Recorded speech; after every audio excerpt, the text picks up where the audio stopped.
नमस्कार दोस्तों। आप देख रहे हैं सैनिक रामायण और मैं हूं आपका अपना साथी। आइए देखते हैं, आज हम बात करेंगे एक ऐसे महत्वपूर्ण विषय की जिसने लाखों पेंशन भोगियों और सरकारी कर्मचारियों को के बीच काफी चर्चा पैदा की है। विषय है नोशनल इंक्रीमेंट, जिसका हिंदी रूपांतर है यानी काल्पनिक वेतन वृद्धि। क्या 30 जून या 31 दिसंबर को रिटायर हुए कर्मचारियों को एक अतिरिक्त वार्षिक वेतन वृद्धि मिल सकती है? क्या सुप्रीम कोर्ट ने इसके पक्ष में फैसला दिया है? इसका पेंशन और ग्रेच्युटी पर क्या प्रभाव पड़ता है और क्या सभी पेंशनर इसके पात्र हैं? इन सभी सवालों के जवाब आज की इस वीडियो में आसान भाषा में समझेंगे, इसलिए वीडियो को अंत तक देखिए। नोशनल इंक्रीमेंट क्या है? सबसे पहले समझते हैं कि नोशनल इंक्रीमेंट काल्पनिक वेतन वृद्धि आखिर होता क्या है।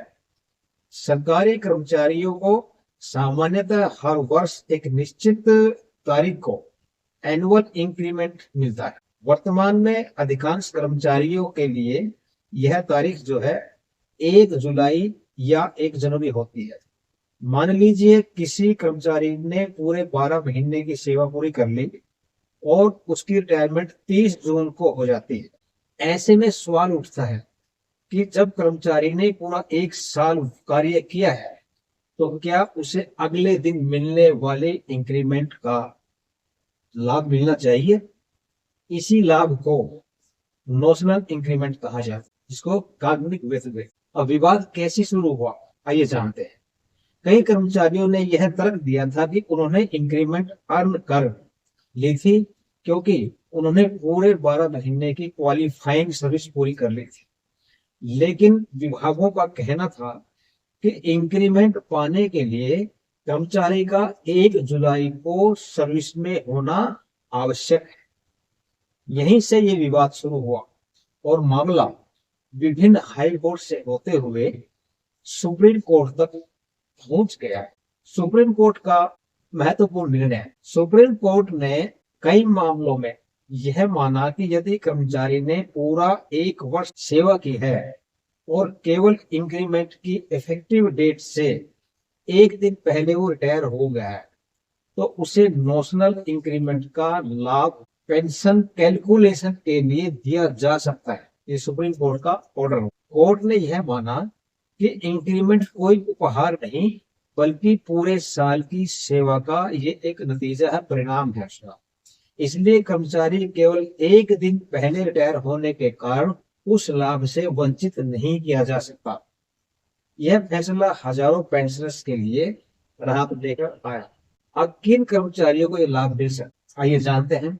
सामान्य रूप से निम्न परिस्थितियों में लाभ का दावा किया जाता है। किसके लिए? जो 30 जून को रिटायर हुए होने वाले जो कर्मचारी हैं, 1 जुलाई इंक्रीमेंट साइकिल, जो 31 दिसंबर को रिटायर होने वाले कर्मचारी, उनका 1 जनवरी इंक्रीमेंट साइकिल। ये समझने की कोशिश करना। इसका नीचे में आपको लाइन दिखाई भी देगी। जिन्होंने इंक्रीमेंट अर्न करने के लिए आवश्यक सेवा अवधि पूरी की हो। हालांकि अंतिम पात्रता संबंधित विभाग के आदेशों और न्यायालयीय निर्देशों पर निर्भर करती है। अब पेंशन का इस पर क्या प्रभाव पड़ा, पेंशन पर क्या प्रभाव इसका पड़ेगा, देखिए। अब इससे महत्वपूर्ण प्रश्न, यदि नोशनल इंक्रीमेंट स्वीकार हो जाती है तो कर्मचारी का लास्ट ग्रांट पे जो होता है वो बढ़ जाता है। जब अंतिम वेतन बढ़ता है तो क्या होता है, देखिए, बेसिक पेंशन बढ़ जाती है, फैमिली पेंशन बढ़ जाती है, उस पर प्रभाव पड़ता है। रिटायरमेंट बेनिफिट्स की जो पुनर्गणना हो सकती है उसमें आगे पेंशन एरियर्स मिलने की संभावना बन सकती है। यही कारण है कि हजारों पेंशनर्स इस विषय में रुचि ले रहे हैं। अभी क्या है, सवाल अगला क्या है, क्या एरियर्स भी मिल सकते हैं? यह प्रश्न बहुत अधिक पूछा जाता है, ज्यादातर क्वेश्चन पूछा जाता है, इसमें एरियर भी मिल सकता है क्या? तो यदि किसी कर्मचारी को नोशनल इंक्रीमेंट का लाभ स्वीकृत किया जाता है और उसके आधार पर पेंशन रिवीजन होती है तो परिस्थितियों के अनुसार as per conditions pension arrears भी मिल सकते हैं, लेकिन यह संबंधित विभाग, कोर्ट आदेश और लागू नियमों पर लागू निर्भर करे। हर मामले में परिणाम समान नहीं होता, ये अलग अलग होता है। डिफेंस पेंशनर्स और फैमिली पेंशनर्स पर प्रभाव क्या होगा। डिफेंस पेंशनर के बीच भी नॉशनल इंक्रीमेंट का विषय काफी चर्चा में है। इसके ऊपर भी डिफेंस पेंशनर के बीच में चर्चा इस पर चलती है। यदि संबंधित नियमों और न्यायिक निर्णयों के आधार पर पात्रता बनती है तो संशोधित अंतिम वेतन के आधार पर पेंशन बेनिफिट्स की पुनर्गणना की जा सकती है, जो अगर पात्रता बनती है।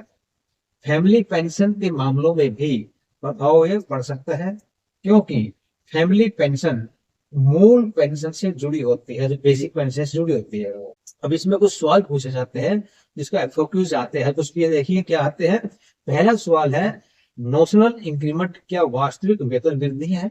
तो इसका जवाब है नहीं। यह सामान्यतः पेंशन कैलकुलेशन के उद्देश्य से दी जाने वाली एक नॉशनल वेतन वृद्धि होती है, काल्पनिक वेतन वृद्धि होती है। दूसरा सवाल है, क्या सभी पेंशनर इसके पात्र हैं? तो भी आंसर इसका है नहीं। पात्रता रिटायरमेंट की तारीख, सेवा अवधि और लागू नियमों पर निर्भर करती है। तीसरा सवाल उठता है, क्या सुप्रीम कोर्ट ने सभी कर्मचारियों को लाभ देने का आदेश दिया है?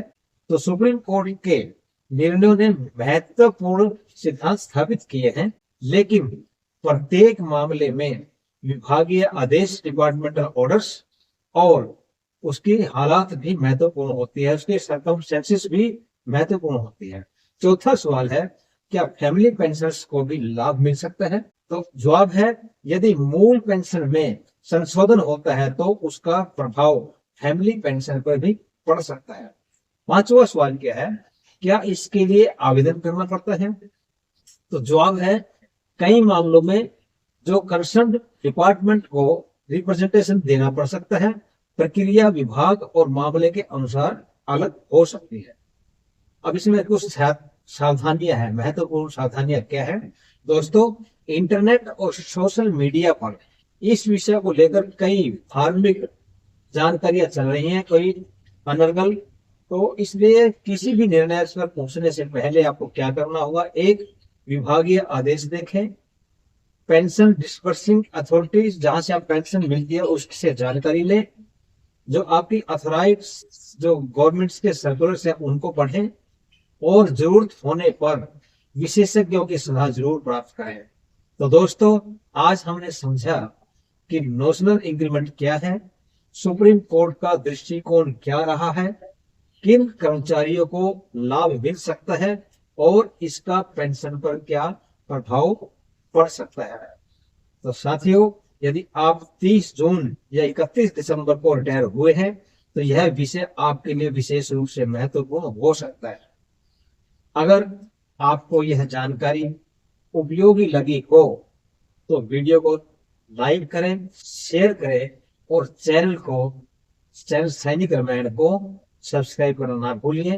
कमेंट्स करके जरूर बताइए कि आप इस विषय में क्या सोचते हैं और क्या आप भी नॉशनल इंक्रीमेंट से संबंधित किसी प्रक्रिया में शामिल रहे हैं। तो बहुत बहुत धन्यवाद। जय हिंद, जय भारत, वंदे मातरम, सादर नमस्ते।